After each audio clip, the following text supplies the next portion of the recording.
Hello, everyone. I'd like to officially welcome you to today's webinar, Getting to Know the Federal Hiring Process and Your Non-Competitive Eligibility. Again, I'm Calvin Landrum, a training coordinator with the Corporation for National and Community Service, and I'll be the host for today's webinar. I'll also be facilitating the live Q&A at the end of the session. Also joining us are Jess and Indy from our partners at Education Northwest, who have helped to prepare today's webinar and will be managing the WebEx technology. You'll also see them in the chat and the Q&A to help address any questions that you may have during the session. Now, I'd like to welcome our main speakers today. Today we have with us Liz Matthews, VISTA alumni and employer team leader. Liz has been with CNCS for almost 8 years and served as a VISTA in Lake Charles, Louisiana at a women's shelter in the mid-90s. So hello, Liz. Hello, Calvin. Also joining us today is Cindy Gallion, who served as a VISTA leader for 1 year in Washington State and as a VISTA leader for 3 years in North Dakota. Cindy also worked with the AmeriCorps State and National as an assistant program officer. Currently, she works as a portfolio risk and compliance specialist here at the corporation. So hello, Cindy. Hi, Calvin. Thanks. Yeah, glad to have you guys. So during today's session, we're going to define non-competitive eligibility, talk about the process for searching and applying for positions. We're going to provide some tips for creating a federal resume and talk about how you can highlight your VISTA service on your application. So let's get started. So what is non-competitive eligibility? I'm sure you guys have heard of this before. If you haven't, welcome. You're going to get all the information that you need during this session. Non-competitive eligibility gives VISTAs, you, and returned Peace Corps volunteers a leg up when you're applying for positions in the federal government. The VISTA service permits you to compete in a smaller pool of applicants, potentially improving your chances of success. So to start us off, we'd like to see what some of you might already know about NCE. So please answer using the poll on the right side of the screen. You'll see it just popped up. We have 3 questions here. Question 1 is, when does your NCE status start? Question 2 is, how long do you have your NCE status? And question 3 is, does NCE status guarantee a federal job? So let's start a little base here. So we know what we're working with. We know what your knowledge base is. We'll see what your answers are to these questions. Dun, dun, dun. Let's see who we got. David Chan. I remember Calvin from PSO. Oh, hello, David. I'm glad you're on this webinar. Thank you so much. I appreciate it. If you've been to any of these webinars in the last, 10 months, you've heard my voice. I'm always here. So, yeah. Oh, Caitlin King says, hey, Calvin, remember you from PSO. Hey, Caitlin, welcome. Glad you're here. Let's see where we're at with our poll. It looks like it's closed, and it's tabulating. So let's see. Almost got results. Almost got results. Oh, there we go. Cool. So when does your NCE start? Let's see. Most of you said as soon as you complete service. Ding, ding, ding. That is the correct answer. As soon as you're done with your full year of service, that's when your NCE status begins. Let's see. How long do you have NCE status? Looks like most people said 1 year. Also a correct answer. Way to go, you guys know your stuff. And then see, number 3, does NCE status guarantee a federal job? For the 2 of you that said yes, unfortunately that is incorrect. NCE status does not guarantee you a federal job, but it does give you an advantage when applying. So for the 239 of you that said no, congratulations. If you said not sure, hopefully you know the answer to that question by the end of this presentation. So what we're going to do is I'm going to turn things over to Liz Matthews, who is going to give us some information about NCE, about extensions, go over questions. She's about to give you a whole bunch of knowledge. So Liz, take it away. Thank you, Calvin. And thanks, everyone, for taking time out of your busy day to join us here for this topic. And it looks like many of you did pretty well on that quiz. So we'll try to fill in the blanks here. I do want to start off by saying that we are certainly aware that there is currently a federal hiring freeze. But we are also very glad that you are on this webinar because you are doing exactly what you should be doing, which is simply preparing yourself for federal employment and for when that freeze is listed. So the best thing you can do right now is exactly this. It's getting to better understand how to navigate the federal hiring process. So thoroughly understanding your NCE, learning how to search and review announcements, creating your USA Jobs profile, building your master federal resume, and most importantly, something you can always be doing, which is to network. So there are definitely plenty that you can be doing right now to get yourself ready. So diving into NCE, just to make sure you all understand its nuances. As Calvin said, non-competitive eligibility, or NCE as it is often called, is a federal hiring appointment granted to VISTA members for 1 year upon successful completion of your service. So having current NCE eligibility status does not mean that a former VISTA is entitled to federal employment, but rather NCE eligibility permits and does not require a federal agency to hire a VISTA alum who meets the minimum qualifications for the position. So, for example, if you happen to meet a federal hiring manager at a networking event and they were very impressed with your great skills and fabulous experience, you could give them your resume and they could hire you without looking at any other resumes as long as you meet the minimum qualifications. There are some HR things that they have to go through, but I'm not going to bore you with those details. So this really is the AmeriCorps VISTA advantage. Of all the national service programs, only VISTAs receive this special hiring appointment within the AmeriCorps family. I do want to note that returned Peace Corps volunteers also receive this benefit. So it's quite special, and it is worth paying attention to, especially if you do want to pursue a career in the federal government. Okay, so there are a few reasons for extension. So let's cover that. You all were correct that NCE does last for 12 months. However, it can be extended for an additional 2 years for a total of 3 years from the end of your service date. So there are 3 reasons for extension. The first is if you enter the military. The second is if you become a full-time student at a recognized institution of higher learning. Or 3, if you engage in another activity which, in the agency's view, warrants extension. So that could be having an internship, it could even be volunteering, or it could be employment at another organization. But you are basically adding to your skills and your experience that are making you an even stronger job candidate. And so the hiring manager can make that call and can decide if what you've been doing warrants extension. Okay, moving the slides along. So let's just clarify, if you are serving for 2 years, does that mean I get 2 years of eligibility? Unfortunately, no. No matter how many years you serve, you still only get that 1 year of eligibility with those reasons that I just mentioned to extend. Another question that sometimes comes up, if you've served, so you say I've served several part-time VISTA terms that add up to a full year. Can I get NCE? No, unfortunately, NCE is only reserved for full-time, year-long VISTA assignments. So those are, you have to successfully complete in order to be given to receive that NCE status.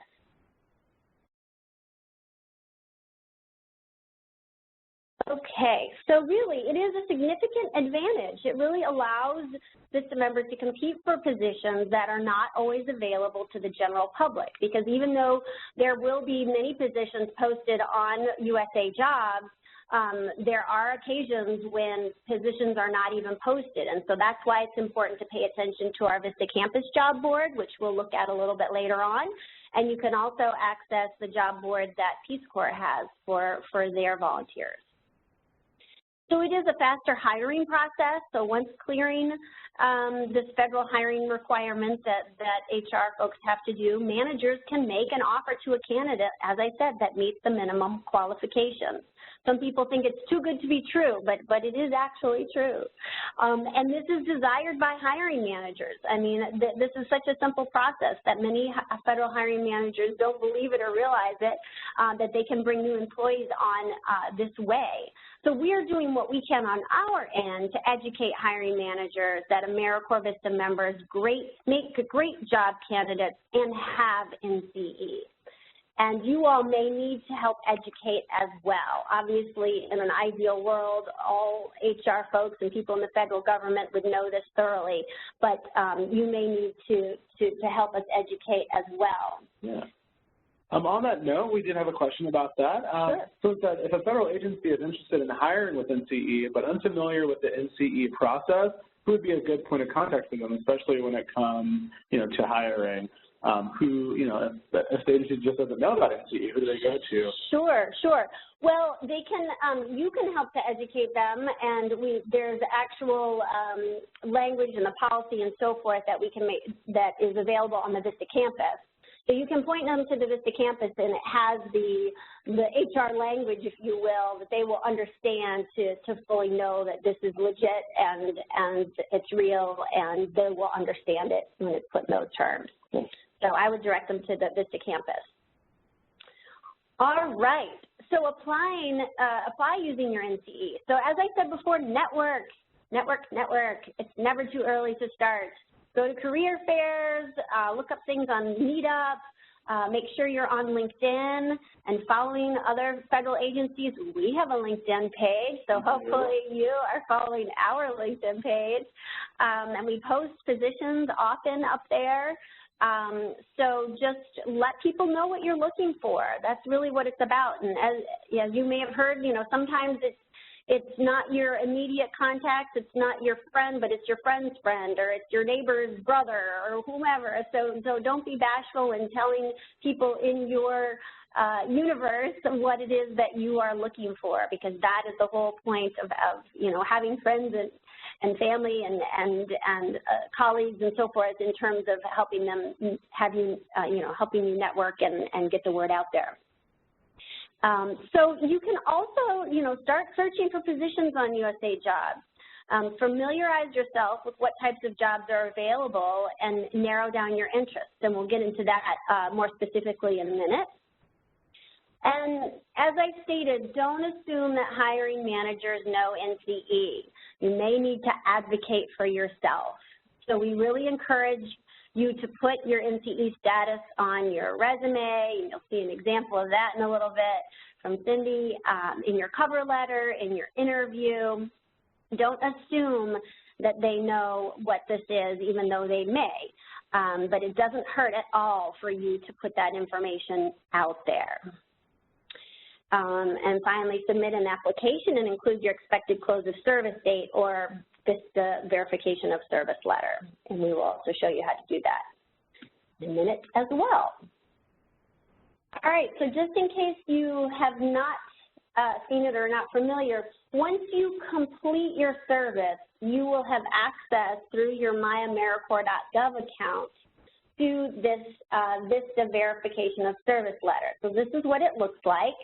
And all you need to do is go to your account, click My Service Letter, select the date, select Vista Verification of Service, and then print and save.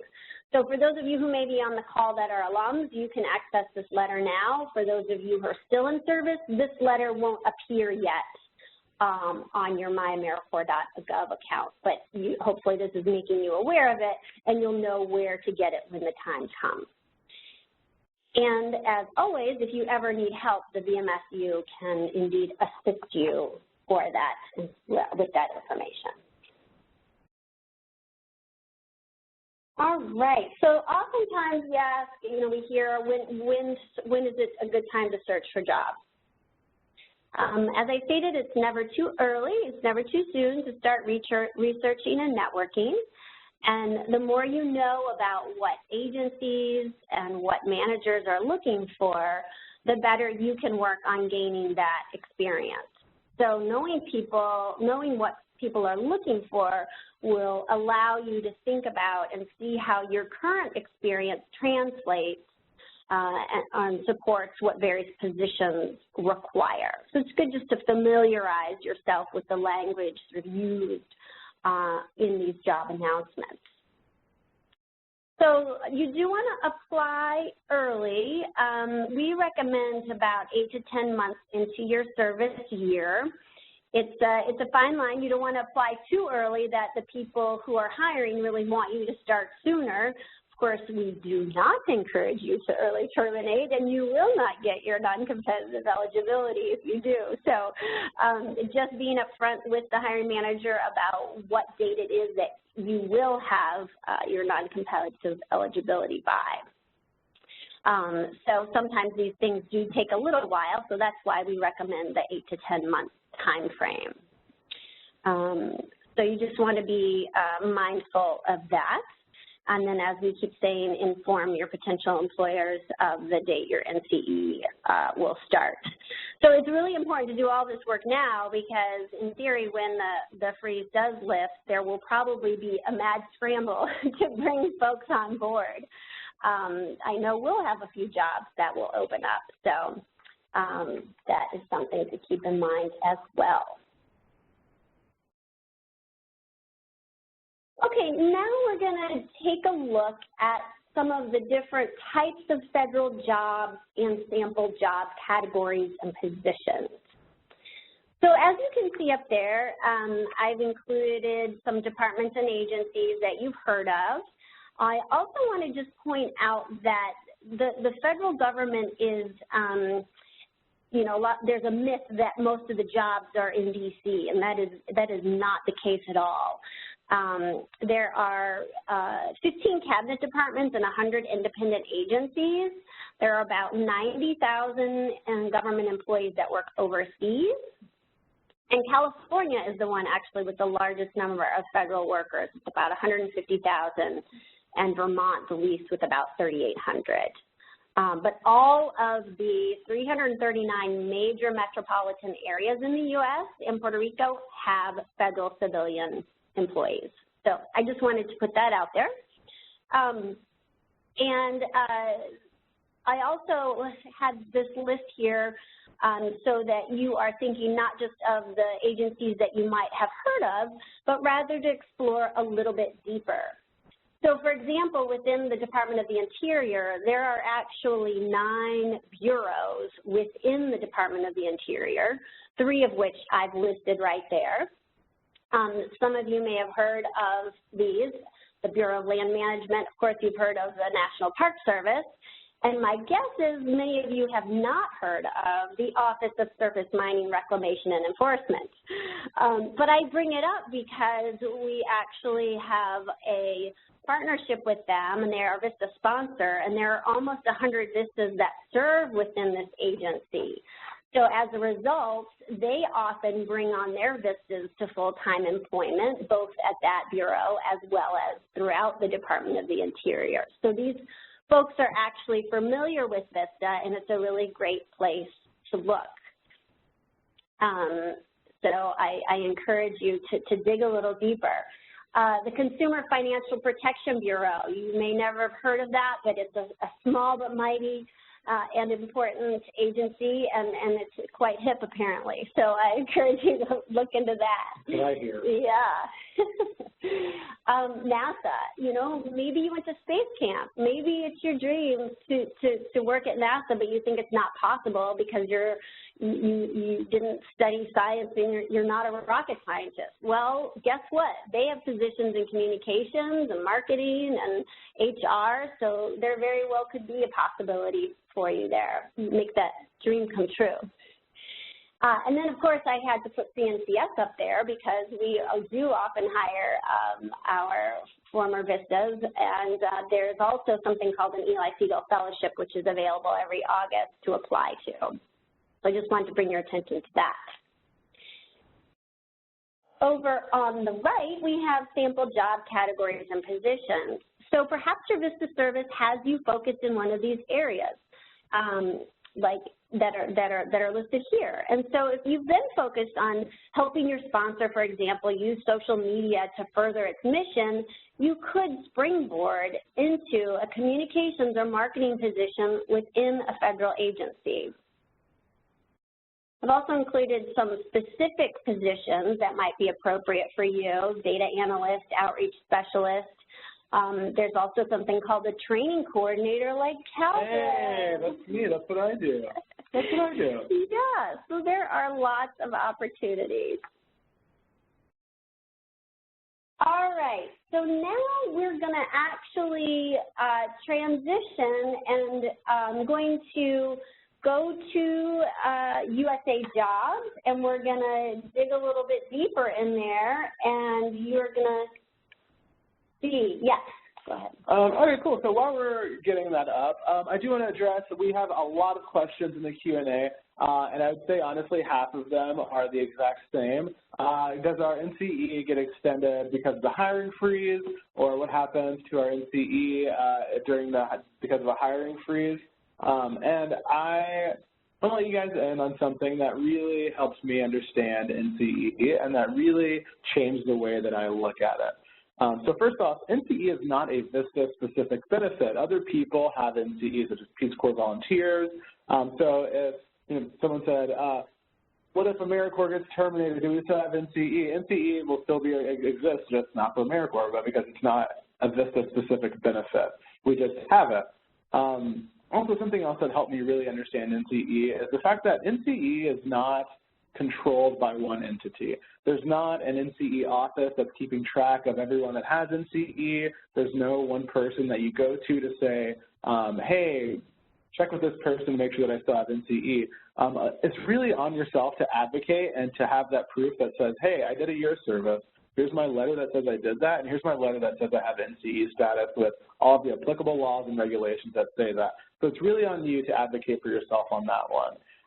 As far as extensions go, since there's no office to manage it, there's no one to manage your extension other than yourself and advocating for yourself. So when you're applying for jobs, it's up to you to talk to that hiring manager and say, hey, I finished my service 2 years ago, but I've been in school, making myself a better applicant, making myself a better employee. Would you please honor, this NCE that I earned for my year of service? Will you apply it to me now because I have been in school? A lot of the NCE extensions and requests, I mean, it's really between you and the hiring manager and how good of a case you can make for yourself to say, hey, I've been doing this instead of working because this is going to make me a better employee to you. Would you still honor this NCE status? Here's my letter. Here's, this shows that I did a year of service. Will you still do that? So it really is a negotiation between you and the hiring agency. Whenever you're applying, you can say, yes, I have NCE status. If they don't know what that is, you're able to attach something that says, this is what it is, I've got it. But it really does, it's down to you to advocate for yourself. If you do need an extension, just because there's a hiring freeze doesn't mean that you automatically get extended. That's not been written anywhere. There's no kind of legislation around that. There's no policy regarding that. So just keep that in mind when thinking about NCE and kind of look at it through that lens that this is a benefit that you're responsible for making happen for yourself. And at the end of the day, it's up to the hiring manager. They are the ones that make the call as to whether they extend it or not. So, yeah, thanks for clarifying that. Yeah, no problem.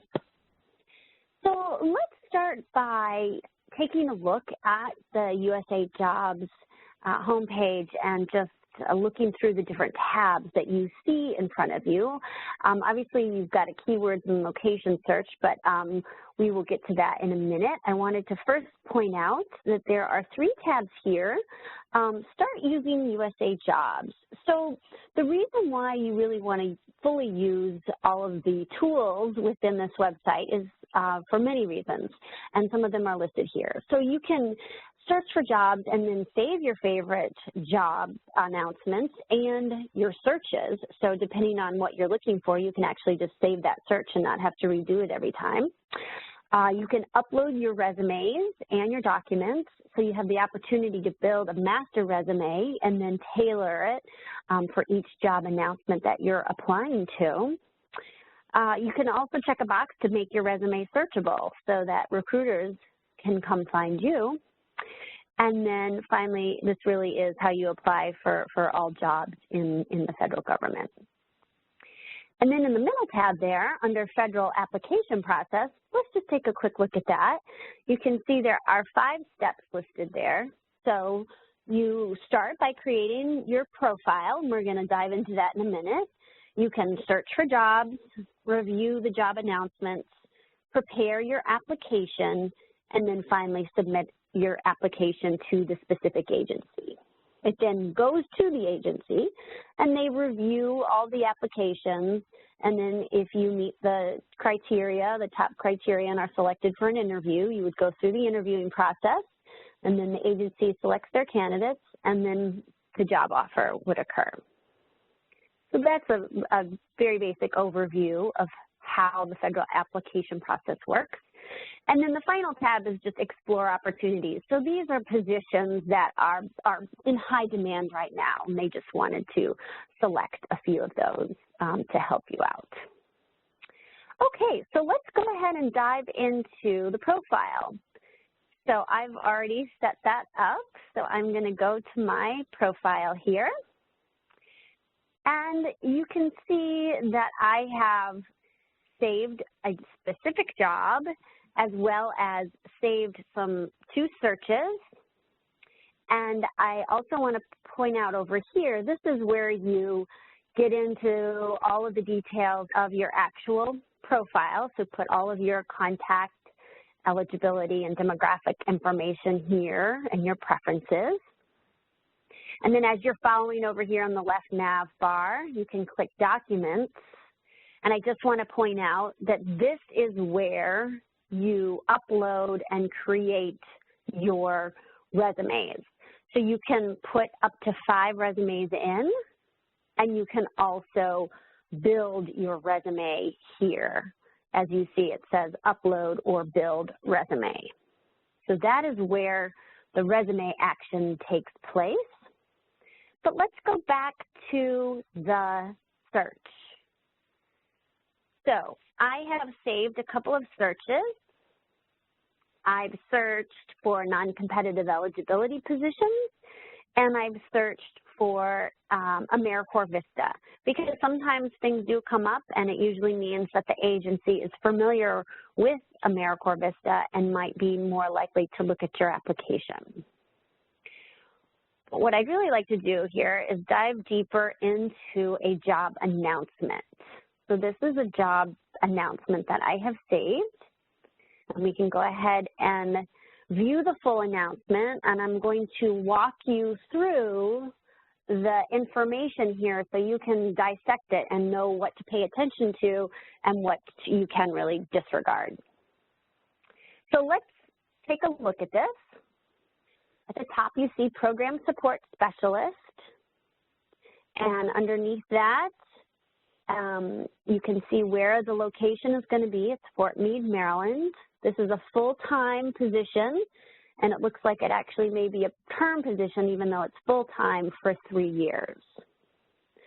Underneath that, you can see is where the opening and closing date is.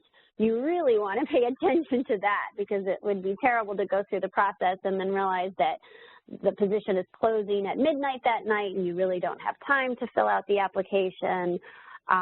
So just be very cognizant of the closing and opening dates. Now, sometimes those dates are very short, and that means that the agency knows that they're going to get a lot of applications, so they've just made the time shorter in which the announcement is posted. So then you've got in the middle column salary range.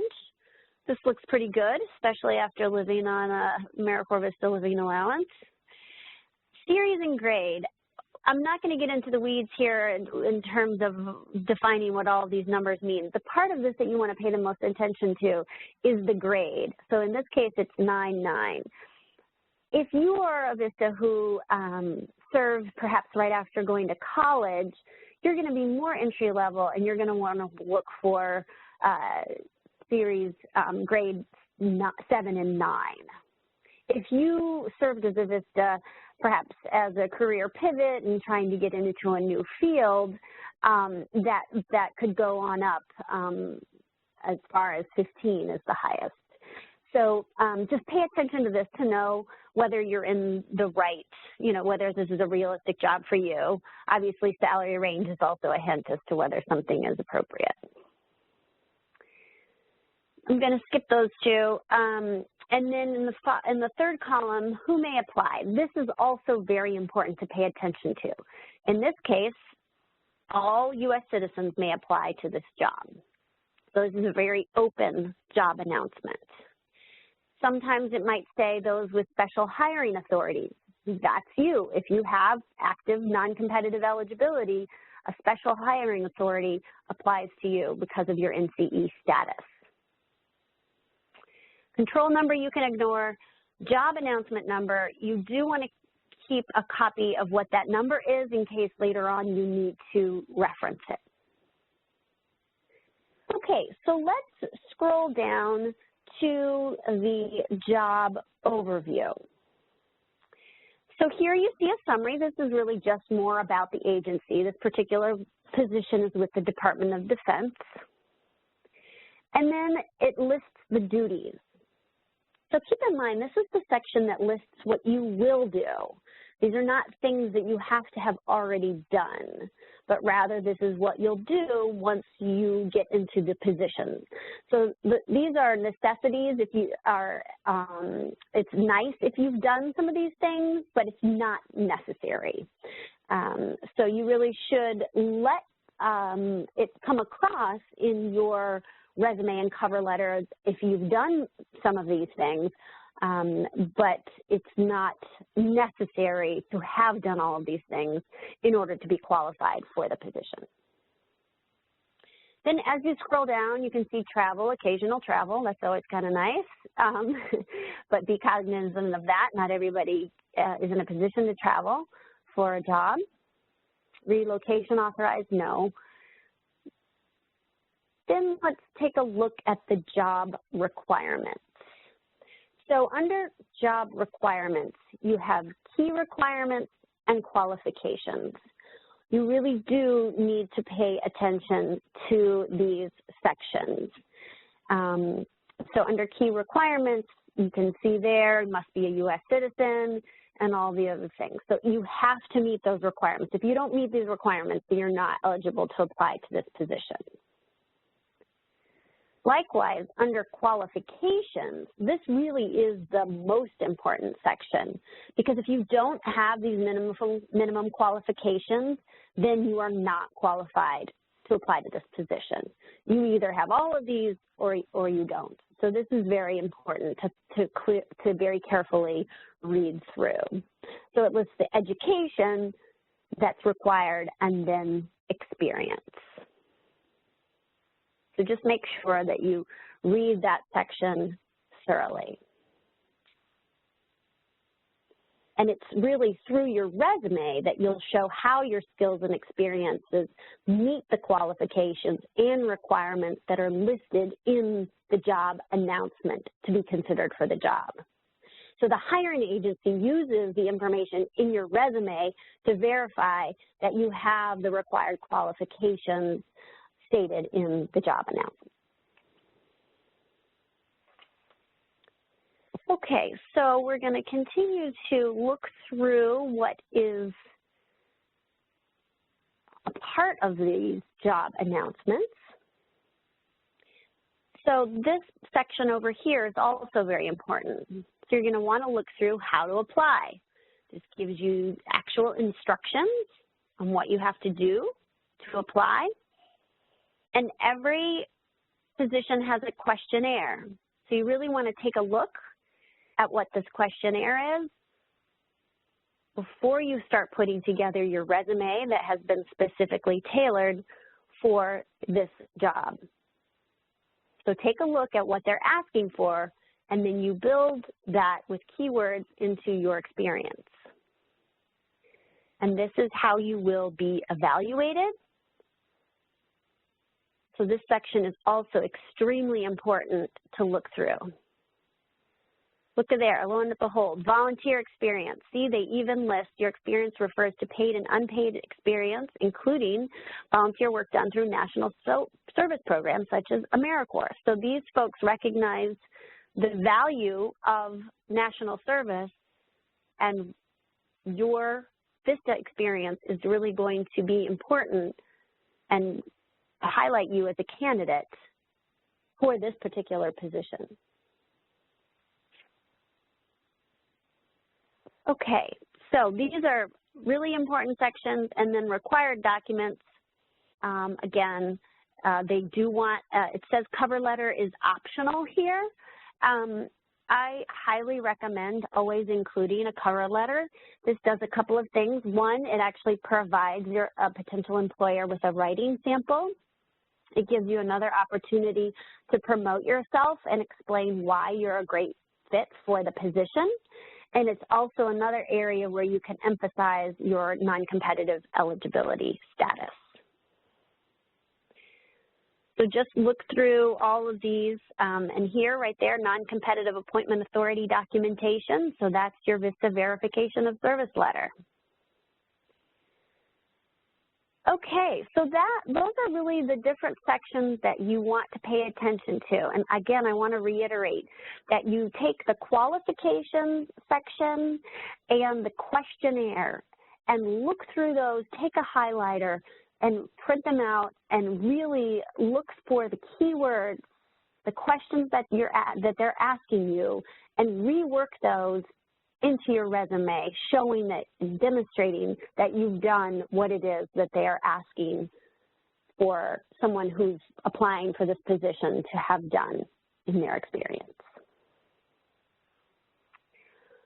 Okay, so before we focus on building a federal resume a little bit more, I did just want to highlight a couple of resources, because this can be an overwhelming process, and that's why we appreciate you taking the time to listen to this webinar. And there are other resources available to you to really learn how to apply and be successful in your application process. So I just wanted to point out a couple of resources. This is Go Government, which is part of the Partnership for Public Service. And as you can see from this menu at the top, it talks about working in the federal government. Then there's a Find Your Fit. You can use this tool to, based on your experience and interests, see what might be the right position for you. And then this tab is extremely important, application tips. So they have tips on writing your federal resume. So this is really a great resource to keep in mind.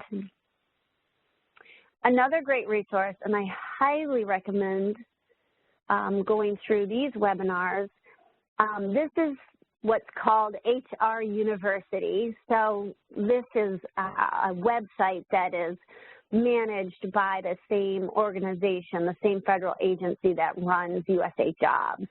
So they really know what they're talking about. And I want to point out, see this training right here, virtual sessions for federal applicants. These top three, finding and applying for jobs in the federal government, writing your federal resume, and interviewing. If you're serious about getting a job with the federal government, I highly recommend taking the time to participate in these webinars. They are extremely helpful.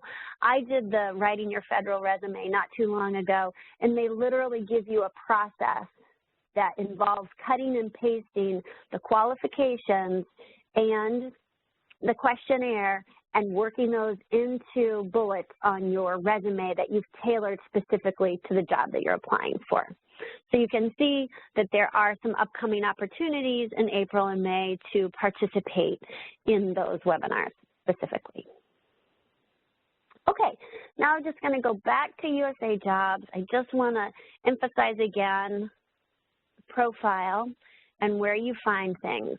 So once you've thoroughly looked through a job announcement, you've decided that, yes, this job is of interest to you, yes, you're qualified, and now you're ready to actually apply. So you're going to go to your documents section, and hopefully you'll have already built your master resume and uploaded it here, and then you're just tailoring it to that specific job. But You can have up to 5 resumes here, and this is the button that you click to make your resume searchable, so that's obviously very easy. And then again, this is the tool that you use to upload or build a resume. And just to emphasize here, there are several reasons why it's really important to use the resume builder as opposed to just uploading a traditional resume, which you can do, but again, be very careful when reading the requirements because some federal agencies really want you to use the federal resume builder, and it ensures that you're not going to forget any categories of information that they want. And we'll get into that in a minute, but I just want to click on this. So you can see this is build your resume, this is upload resume. So you go through, it'll guide you through all the information that you need to submit.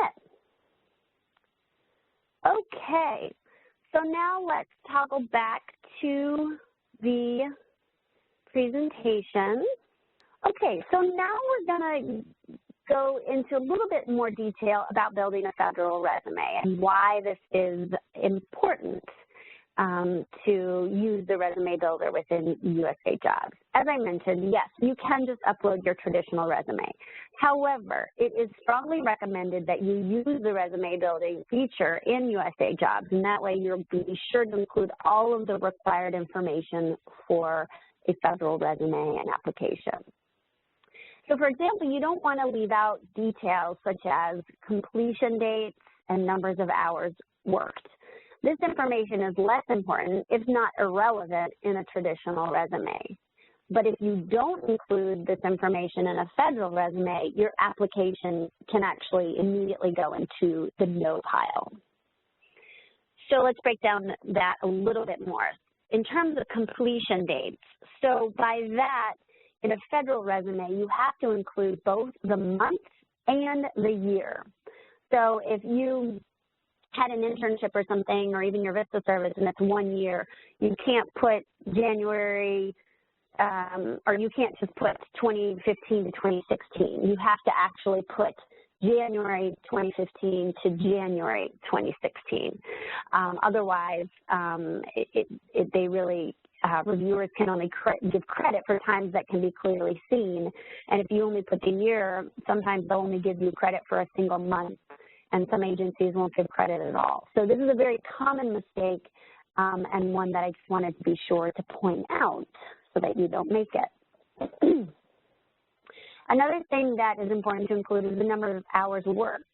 So if it was a full-time job, it would most likely be 40 hours a week, and you would list that as 40 hours a week. If it's a part-time, maybe it's 15 hours or 20 hours. Again, that's something that on a traditional resume you usually don't list, but it is important in the federal resume. As always, you want to be clear and concise with your experience. So does your resume clearly show that you are qualified for the job you're applying for? When you look at your resume, can someone else see your experience? Do the critical elements stand out? As we talked about, quantifying the tasks and the experiences that you have accomplished. Does it take someone a long time to search for what they're looking for and make assumptions about what is written? So just really be clear and concise and use quantitative information as often as you can. And as I mentioned, you can make your resume searchable by just clicking that box. And then finally, just want to reiterate again, because it's so important, that you really have to tailor your resume to each job that you apply to. And that doesn't just go for federal positions, that goes for any job. It's evident to an employer if you're just submitting a resume that doesn't speak to the position that you're applying for. They're gonna look for keywords. If we're hiring for a multimedia specialist, I want to see your experience on social media. I want to see Twitter. I want to see Facebook. I want to see graphic design. I want to see these words that are going to pop out to me as an employer who's hiring for that specific skill set. So that's why it's really important by creating a master resume, you don't forget all of the things that you've accomplished, but it's going to be too overwhelming to list them every time, and you want to make it specific to the job that you're applying for. and I am going to turn it over to Cindy, and she is going to take it from here. Thank you, Cindy. So I want to thank the VISTA team for having me on the webinar today. I'm really happy to be able to share my experience with you and hopefully provide some good insights. I am someone who served with the VISTA program, used my NCE successfully, and got hired. So hopefully I have something to share. So I was a VISTA leader. I just want to tell you a little bit about my VISTA experience real quick. I was a VISTA leader for 3 years in North Dakota. Before that, I served 1 year in Washington State. When I was a VISTA leader, I supported 20 VISTAs total, and I worked with both VISTAs and their supervisors, and I worked a lot on VADs. So I'm going to share with you, after we kind of go through my resume, I'm going to share some thoughts on how you can use your VAD to help in your federal job search. Let's see. So that's kind of my VISTA service in a nutshell. I just wanted to touch on a few details actually about my job search. So my job search began for the first time in late 2010 after I finished up a year of VISTA service with the Washington Reading Corps in Western Washington State. If anyone's familiar with the Bremerton area, that's where I was. So I started applying for jobs using my NCE status pretty soon after my service ended in late August that year. And I wasn't really sure what I wanted to do, like what kind of work I was looking for, and I was up for pretty much moving anywhere in the country.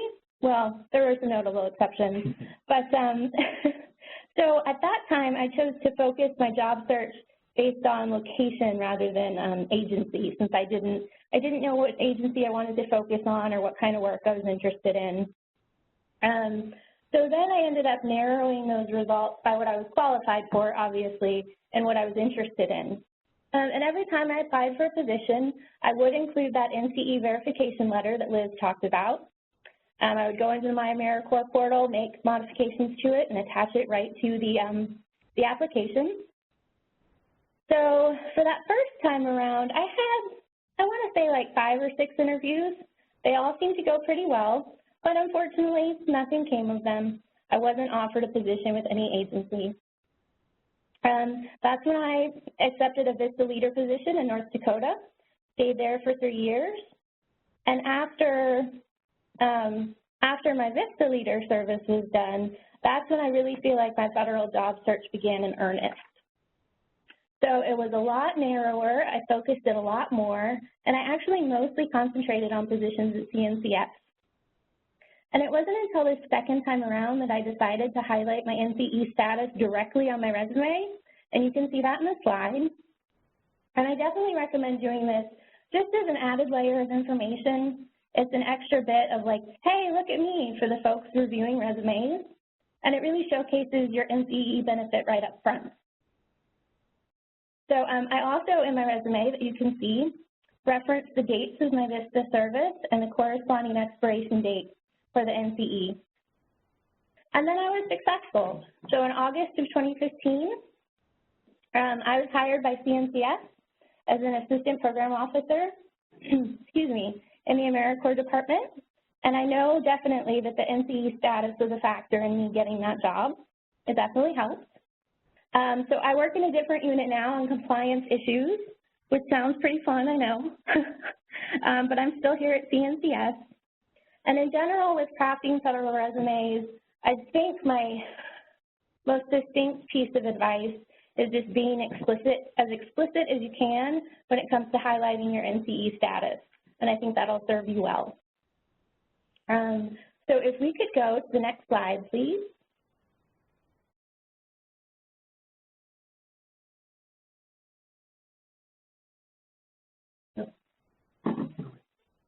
Okay, so maybe the slide will advance in a second.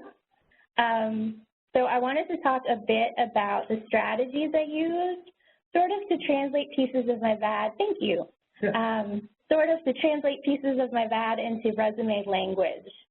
So what should you be on the lookout for from your VAD to pull out and highlight? What can you actually put into your resume? This one may be a bit obvious, but anything that's quantitative, anything quantifiable.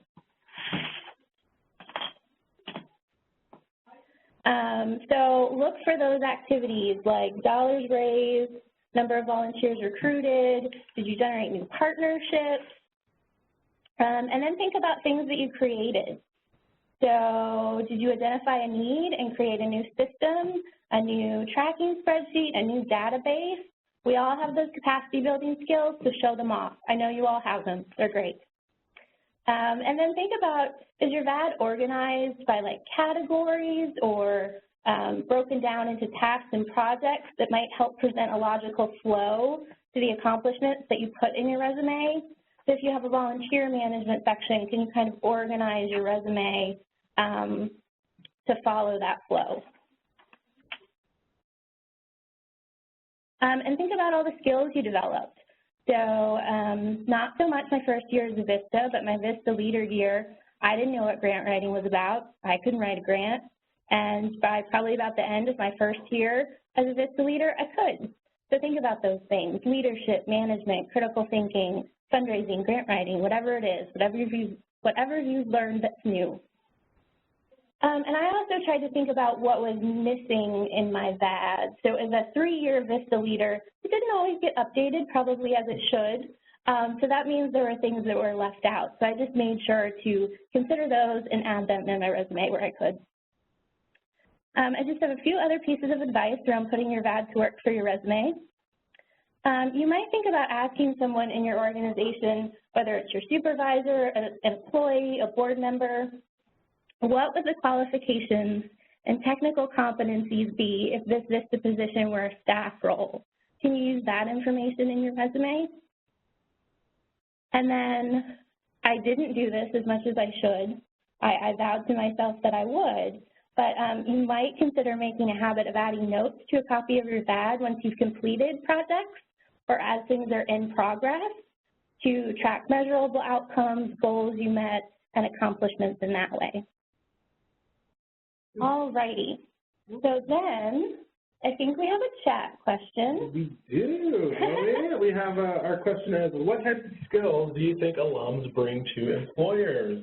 Go ahead and post in the chat. And also just know, while we're waiting on responses, just know that we are not ignoring your questions. They are in the Q&A. They're being just queued up. We've got a lot of questions to get to at the end. But we will get to them. Someone says, I thought I was being ignored, and this is almost the final straw for me. I hope your week improves. But we're not ignoring you, I promise. So just bear with us, and we'll get to your questions, I promise. So let's see, what do we got? Some of the time management, adaptability. I agree with adaptability. Man, 3 people in a row said adaptability. That's funny. Working with community members, resourcefulness, definitely resourcefulness. I mean, I think resourcefulness on multiple levels, not only on your project, but also just like as a human being. You know, I mean, I know you guys aren't making much, so you're having to be resourceful, you know, with your time, with your money, where you're placing your energy. And those are things you can sell people on, even if it's not directly related to your job and things that you've done. You're personally resourceful. I mean, these are skills that you have. We got partnership development, not as much of what you know, it's more who you know that is accurate a lot of the time. Let's see, persistence, building capacity, some experience compared to a new graduate. Yeah, that's so important. A lot of times people say, I'm applying for this position, it says I need 2 years of experience, but how do I get 2 years of experience if no one's going to hire me? Well, this is your experience. You know, this is your chance to really make a big deal out of your service and really build yourself up and sell the hell out of yourself. To say, you know, I raised $1 million in grant funds. Even if it's not $1 million, I raised $200,000 in grant funds. I mean, that is a feat. You know, not everyone has done that. I recruited 2,000 volunteers. I mean, this is your chance to really, really, really sell yourself. Absolutely. Thank you, Calvin, and thank you, Cindy. We appreciate that for your perspective. Of course. Thank you. All right. So I think we're going to try to go pretty quickly through these last few slides so that we can get to your questions. But basically what we're telling you here is, you know, do not underestimate what you have gained through your service experience. It really is valuable. These are the qualities that employers want in people. So be proud of that. This is just another sample resume, so you can see the quantifiable bullet points, 1,000 Boys and Girls Clubs, successfully raised over 42,000. I think that, those are great numbers in there. Supervised over 100 volunteers, established 28 new partnerships. Those are the kinds of things that pop out to an employer. I also really like how this person has laid out the name of the organization. So the sponsor is first, Boys and Girls Club of Springfield County, and underneath it, AmeriCorps Vista Outreach Coordinator. So many of you may wonder, how do you include AmeriCorps Vista? What do you put as your title? So you may have been given a specific title. I think it works really nicely to put AmeriCorps Vista Communications Coordinator or whatever it is that your title is. I think this is a nice example of how you can capture both your sponsoring organization and your AmeriCorps Vista position. Okay, so here's just a few resources. Just wanted to point out something that is in your favor. It's called Employers of National Service, and there are many employers who've already signed on who understand the value of service. They know what it means and know what it takes to be a national service participant. So these are just a sampling of the companies. There are over, I think, 460 now employers, including 25 federal agencies. So just be on the lookout for these folks. They understand national service and support you, and we just wanted to point that resource out. As you all are very familiar with the Vista campus, I know, I just wanted to point out where the job board is. So if you go to the vistacampus.gov, under Life as a Vista, you'll see a pop-up menu, and job board is there. So go ahead and click on that. And you can even filter by non-competitive eligibility positions. So this is a really great resource to keep your eyes on. Okay, so these are just some other really helpful resources that I talked about earlier. These are AmeriCorps alums is also there for you. They have a job board, and they often do virtual career fairs, so keep an eye on that. And as I mentioned, usajobs.gov, there's some great resources there in addition to the profile that you set up, and searching for jobs, the main function, and for hru.gov. So I am going to go ahead and I think this is the last slide here, and then we'll turn it over to questions. So just next steps. Review your VAD for all of the impressive and quantifiable data and all the good work that you've been doing, and think about it in terms of bullet points. See if you can transfer your VAD into bullet points. Establish your profile on usajobs.gov, and then start building your federal resume. I think there were several questions in the chat, and I can go back into USA Jobs. Sorry if that wasn't obvious, that the resume builder is within your profile on USA Jobs. So the builder is right in there. Share your resume with others so that it's not just your eyeballs on it, but make sure lots of people see it and ask them would they hire you. Make sure you do not have any typos. That is the worst thing ever. We will put you in the no pile so fast your head will spin. And network. So just keep your networking going. So I'm going to go ahead and turn it over to Calvin to facilitate through our questions. Totally. So we've given you all a whole lot to think about, and now it's time for your questions. You can ask questions using the Q&A panel, again, on the right side of your screen. We have a lot of questions queued up. Some of them are repeats or very similar, so we may not address yours specifically, but we'll try to get in the general area. But please go ahead and put them in the Q&A, and if it's anything unique, we'll try to answer it. We'll also now ask our operator to let us know how to ask questions by phone. Thank you. At this time, they're going to begin the question and answer session. To ask a question via the phones, please press star, then 1, and record your name clearly for question introduction. Again, to ask a question from the phones, please press star 1 and clearly record your name for question introduction. Thank you. Thank you. And I also forgot to mention that we do have a quick review on the slide. It's a pulled up that has popped up to help evaluate this presentation. Let us know what you thought about it. Again, we apologize for the audio, so I'm going to get your comments. Because like, the audio was terrible, the audio sucks. Like, I know, and I'm sorry. I apologize already. I know you're going to say. Hopefully the content was good, though. Hopefully we gave you some good information. So take a second, fill out that review, and we look forward to hearing your comments. Please let us know what you'd like to see in the future, because we really do read every single one of your comments and try to make our decisions on presentations based on what you want and what you need. So if you have any topics that you'd like to see covered in one of these presentations, let us know. If you know of anyone that you'd like to present on the topic, please also let me know that. We're going to start gearing up soon for planning your full year of webinars for next year, and all of your feedback really does help us. So that being said, let us go to questions. So we've got about 30 minutes for questions, about 25 minutes actually for questions. So we'll try to get through these and answer the best that we can. All right. So to start us off, pretty basic. What happens if you do not complete your VISTA year? You do not get your NCE status. That's an easy one. If you don't finish your full 365 days, you don't get the NCE status.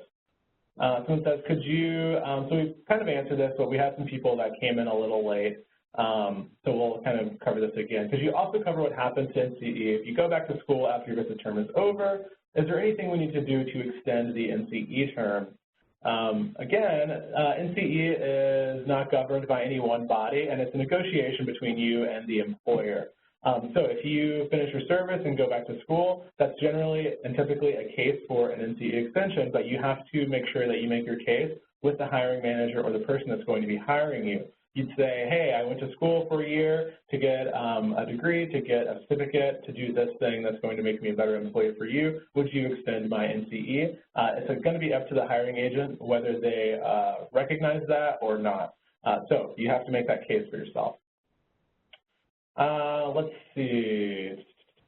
Again, we've got lots of questions about hiring freeze. The hiring freeze does not affect your NCE status. They seem like they're really related, but NCE doesn't. It's not. There's no policy. There's nothing around it in regards to a hiring freeze. Like, should that happen, there's nothing that says what happens to NCE. So we operate under the assumption that is not going to be extended. Again, you could try to make that case to the hiring manager. You can say, hey, I ended my service in January during the hiring freeze. Would you consider, extending this for me so that I, can still be qualified or still have this designation as not competitive? But again, you have to make that case for yourself, and you have to really advocate on behalf of yourself. And I just want to add, as long as you've been doing something that is adding to your skills since you left your VISTA service, even if it's just volunteering, that can be very valuable and be reason to warrant extension. Yep. So again, it's really up to the hiring manager to make that decision. Yeah, someone says, is there a way to leverage NCE status for state-level positions? No. There's not. I'm sorry, it's only federal. But I will note that your VISTA experience actually does apply. Also, if you get a job with the federal government, you start, it can apply to your retirement, and it can also, you can start accruing vacation and sick leave at a faster rate. Once you hit that 3-year mark, you actually only have to be working with the government for 2 years because your VISTA service counts. I do believe the state of California actually recognizes it in terms of retirement, but they're the only state that does. Cool. Are there any age limitations? Age limitations? On NCE? Oh, no. Age? No. I mean, VISTAs can be any age. VISTAs can be any age. You're ageless. You can have NCE at any age. Yes. Let's see. What if you do 2 years of VISTA service? So if you do 2 years of VISTA service, your NCE status begins at the end of your first year. So technically, during your second year of service, you have NCE that whole time. When you're done with your second year of service, you do receive another year of NCE. So after the end of your second term, you get a full year after that. But it's not like because you've served 2 terms, you get 2 years of NCE. So it's just the 1 year with the opportunity to potentially extend for a total of 3 years, given the reasons that we stated earlier. Yeah. This is a question for you, Liz. It may be too soon to ask this, so I'm going to ask anyway, so feel free to no comment me. Do you plan to hold another in-person federal hiring fair like the one that happened last fall? Well, I'm so glad you asked, Calvin. Yeah. Yes, we are hoping to. So keep your eye on the Vista campus. We'll announce it there. And it is absolutely our goal to do that either in the spring or the fall, so stay tuned. Wonderful. And I want to address Carolyn, who said in the chat, I'm sorry, I can just see your comment. She says, I was informed that if you're in your second year, they'll start your NCE after your second term. You didn't finish your second term, you'll be able to use NCE because you completed your first year as a Vista, and that's exactly what we just said. Your NCE starts at the end of your first term, so if you make it halfway through your second year of service, you still have 6 months of NCE on the end of that to use it. But if you do finish that second term, then you get a full year for that year of service.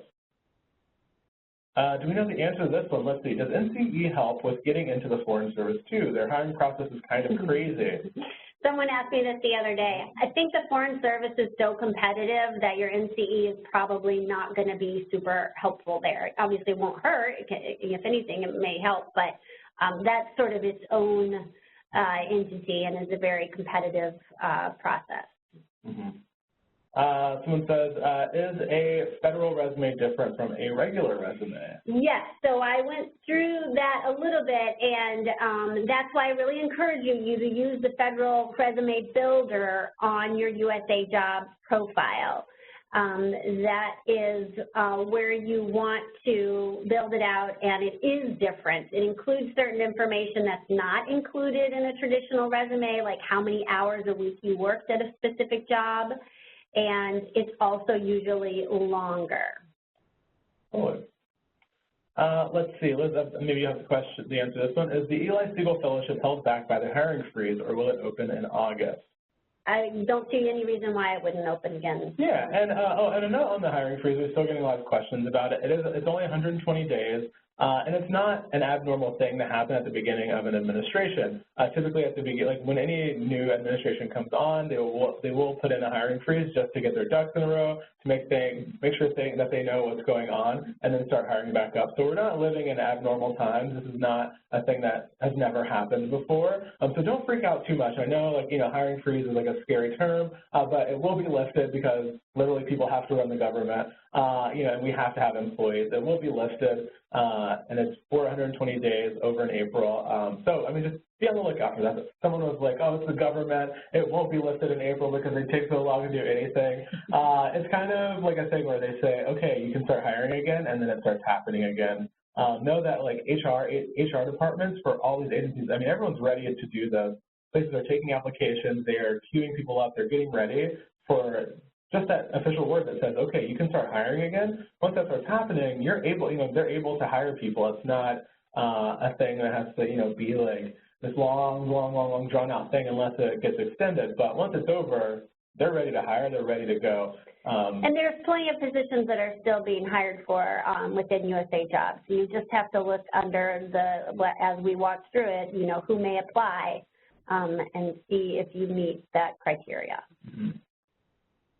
Let's see. So you mentioned a letter which notates NCE status. Do we write that ourselves, or is that something that we're able to access when our term of service is over, like the VISTA verification of service letter? Catherine Wiersma, you are right on track. As soon as your service is over, we press a button that says this person's finished their service, they're good, they're out. Once that button gets pushed, you have access to your education award, you have access to your NCE letter, you have access to a service letter that says that you did complete a full year of service. So once you're actually exited from our system, that's when you have access to all the stuff. It opens up to you, and you're able to use that going forward. And just to clarify, the verification of VISTA service letter, which will be available when Calvin was talking about, that has the language within it for the non-competitive eligibility. So it serves twofold. Sometimes you may be renting an apartment and they want proof that you had done what you said you did. So that letter serves many different purposes, but it includes the language about non-competitive eligibility that you would need. Yep, totally. Yal Bin Chaim says, if we want to apply to a federal job, can we do so while still in VISTA? I would like to find a job before my service ends so I have little turnover time, but also want my NCE to be in effect. Yes, so we were suggesting that you start applying 8 to 10 months into your service. Just make sure that you are communicating, and I think Cindy had an example on her resume of just putting that you will have non-competitive eligibility status as of June 1st, 2017, or whatever the date is that you have finished your service by. You just need to be upfront and let them know when you will be done. It is a little bit of a chicken and the egg there, but by all means, there's no reason why you can't start. I just wouldn't start too soon. Like, I wouldn't start 6 months in applying because that's too far in advance. Even if some federal agencies are slow, they're hopefully not that slow. Yeah, exactly. Okay. I want to ask Keisha, do we have anyone on the phone with a question? I'm showing no questions at this time. Everybody loves the chat. Yeah. All right, cool. So again, press *0 if you would like to talk to us directly and have a question. We can chat with you for a sec and answer any questions that you may have. We'll check back in just a couple of minutes and see if anyone's on there. Somebody's asking if the Eli Segal Fellow warrants an extension of NCE. It's actually a temporary position, so NCE is irrelevant to being to getting that. And I think it's usually posted maybe in June or July, and they actually bring the person on board by August. So just be looking on our website and on USA Jobs. It would be posted on there as well, and also on the VISTA campus. Cool. Let's see. Someone says, can you use the NCE multiple times? Technically, yeah. If after if you take a job and you've got it for 3 months after your service and you quit and you want to go find another job, you still have it for that year. So however many jobs you can get hired for in a year, they just may question why you keep quitting your job. Unless it's a temporary job. There are temporary jobs. A lot of times National Park Service has temporary jobs, yeah. Someone says, how long after the closing date should we wait to hear back from employers? That's a good question, and I actually meant to bring it up. So I can't really say when you would hear. The point that I want to make is feel free to use the contact information. At the very bottom of every job announcement is contact information for that agency. And don't be bashful. If they've posted an email address, feel free to use it. You can even, if it's been longer than you think it should be, you can write them and say, hi, I just wanted to let you know I've applied to the position. I'm super excited about it. I'm just wondering, it's been a while since I applied and I haven't heard, are there any updates? So use that information that is posted on the bottom of every job announcement is the contact information for the agency. Yeah. I like this one. I'll take this one because it's just kind of a wrap-up of this whole presentation, sort of. Matthew Stubler says, I'm so confused by what NCE gives me as an advantage. For example, I went on USA Jobs and found this posting for a mechanical engineer, and he posted a link. So Matthew, in a nutshell, let's see, the way that I find that's easiest to think about it is that there's kind of 2 levels to getting your application, to getting hired in the government. So there's a general pool of applicants, which everyone submits their resumes, they submit applications, that's the entire general public. Once those are kind of weeded out, they send the top 15 or 20 to the actual person that's going to be doing the hiring. So they only get the kind of cream of the crop.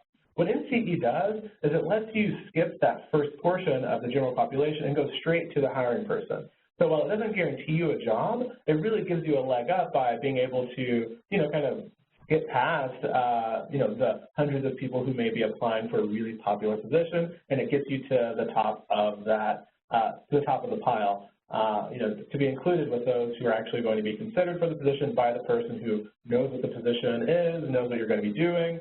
And that's why it's so important for you to advocate for yourself, to say, no, I've got this status, this is what it means, this is what it is, and it's important for you to read up on it, to go back and watch this presentation again if you need to give yourself the language and the words that you need to say to be able to advocate for yourself, to say, look, I did a year of service, this is a benefit that I have, and I really need for you to take this into consideration when considering me for this role.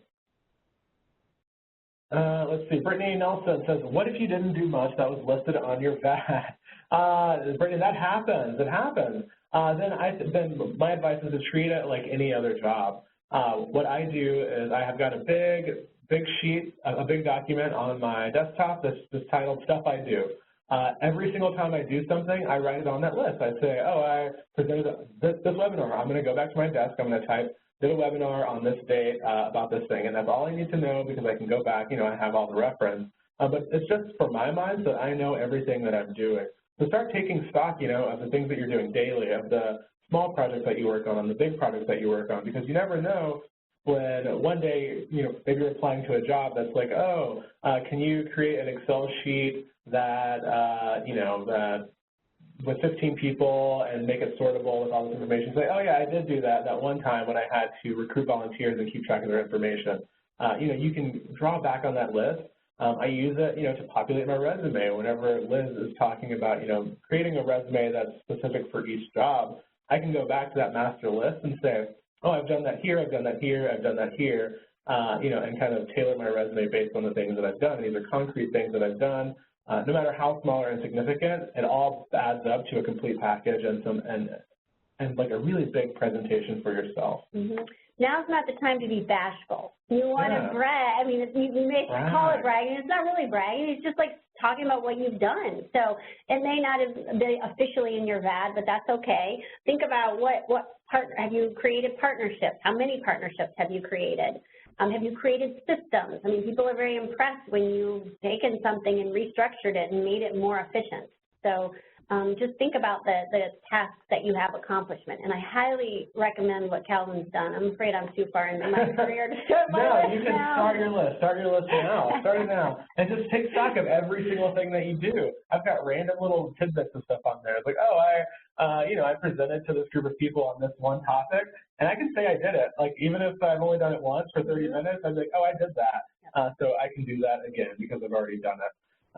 Like, have no shame, when talking about yourself, especially on your resume and your cover letters when you're applying. Put your shame aside and put your best foot out there, and really, really learn to talk about yourself a lot. Let's see. Chris, this is a good question.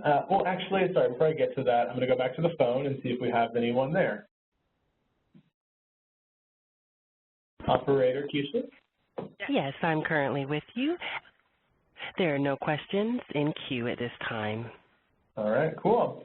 All right, so we'll answer this question by Carissa. Does this count as part of the rule that if you do 10 years of federal work, you get your student loans forgiven? Carissa, it does, and that is a wonderful thing. So if you're not familiar with what Chris is talking about, she's talking about public service loan forgiveness. That's PSLF for short. So PSLF says that if you do 10 years of public service and you're making payments, so you have to make 120 on-time monthly payments. So that's, one payment a month for 10 years. You make those 120 payments, then your loans, the balance of your loans are forgiven. Your VISTA service counts as public service. So if you're making payments during your service year, any payment that you make during your service year is going to count towards that 120 payments. So it may take you longer than 10 years because you may move in and out of public service, you may not have been making payments, but once you reach that 120 payment mark and you've been working in public service, your balance of your loans get forgiven. It's a really great program and something to look into, especially if you have a lot of student loan debt. For some people, it's not as advantageous because you may be done paying your loans off in 10 years. So kind of weigh those pros and cons for yourself. If you have any questions about that, go back and check out our webinar on the Education Award and on managing your student loans. We go really into depth on that and about, how to do that, where to find it. It's run through the Department of Education. They have a really great FAQ there. So if you go to the Department of Education website and literally just type in PSLF, you'll find all the information that you need.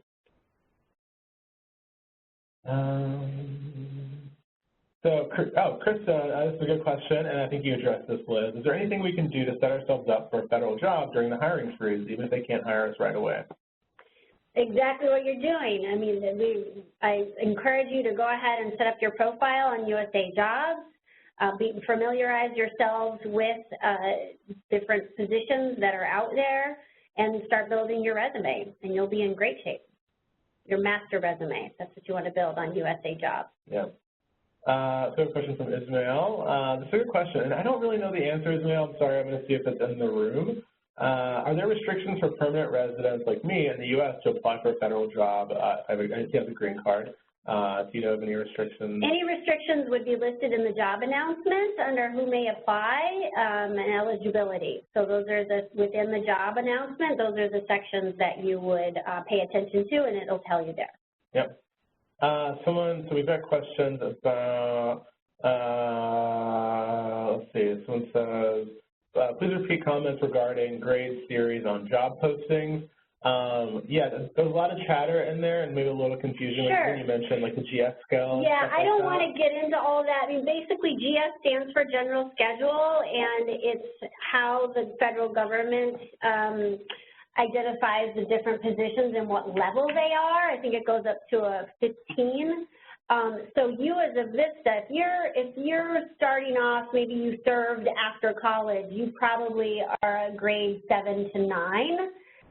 So those are the level of positions. You can also tell by salary. I mean, you may see a position that looks great and it's like $120,000. You think, sweet, I'm going to apply to this. Well, chances are they probably want a little bit more experience than you may have. So that I know. Darn it. I wish I made $120,000. Right? So yes, hopefully that explains it. And the webinars that I recommended that you all check out through hru.gov in their recruitment studio, they go into that even further if you're still wondering how to break that down. Thank you. So let's see, we have a couple more minutes. But that may not always be true and management does not always know about, yeah, they don't. So hiring managers, yeah, that's correct. They don't always know about NCE, so that's your job to inform them. So, you know, it really behooves you to make yourself really knowledgeable. Just Google NCE and read up about it. There's so much good information out there aside from this presentation, other things we have on the campus, you know, it really does work to your advantage to learn that language and really make yourself familiar with this benefit, especially if you think that you're going to go into the federal workforce after your business service. And I recommend it. It's a sweet gig. We have a good time here. I love my job. Working for the government is a good time. We do things for America. Do things for America. I will also, just to chime in and say that on your VISTA verification of service letter, all the language that's in there about your NCE, a hiring manager will understand that language. So that will help to explain it to him or her. Mm-hmm. Let's see, David says, are we able to apply for NCE positions posted on the Peace Corps job board? Absolutely. Absolutely. Yeah, we just hired somebody here at VISTA who we posted a position at CNCS on the Peace Corps job board, and he saw it because he just returned from a year in Madagascar, and now he works at CNCS using his non-competitive eligibility. Let's see. Oh, John Tabor. Oh, hey, buddy. I know this guy. He's cool. He says, go Saul Ross. That's where I went to college. John lives in Alpine, Texas, of all places, the tiniest town.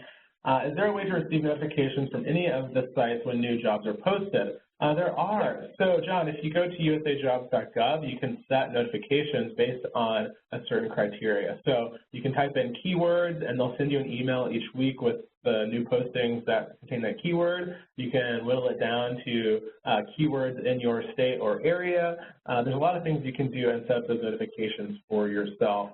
Also, go Lobos. All right, so you're welcome, John. All right, so this is, let's see, we're almost done here. Let's see. Are we allowed to go to return Peace Corps career fairs? Yes, most of the time. It depends. I think they if you have enough confidence, you can. That's right. Oftentimes we work with them and do joint ones, or they are inclusive of our members. But if you see one on there that's posted, you can by all means shoot an email and see if you can attend. So you can also register, and they usually won't turn you away. But sometimes we do them together, and it just depends on the conference itself. Yeah. And I've got one last question, because I've seen this one a couple of times. I'm sorry, Maggie, that I didn't get to it the first time. My husband is active duty. Does NCE work with or against military spouse preference for DOD jobs? It's a very specific question. That's a really good question. Your military spouse status may rank even higher, but I do think NCE will help you in that case. So you could claim both of them, and you have a really great chance of getting a position that you're qualified for. Yep. All right, so that's going to do it for today's webinar. If you have questions, please just pass them along to us. You can email the VMSU, that's vmsu@cns.gov.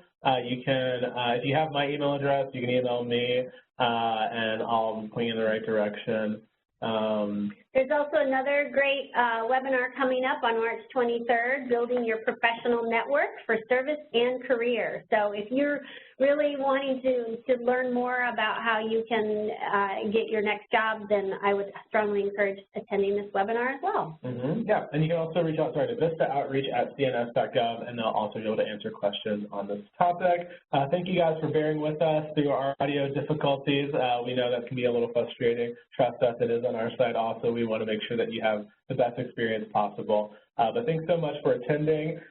Thank you both for joining. Cindy and Liz, thank you so much. We appreciate it. And that's going to do it. We're going to wrap it up. So thanks, everyone. We'll see you next time.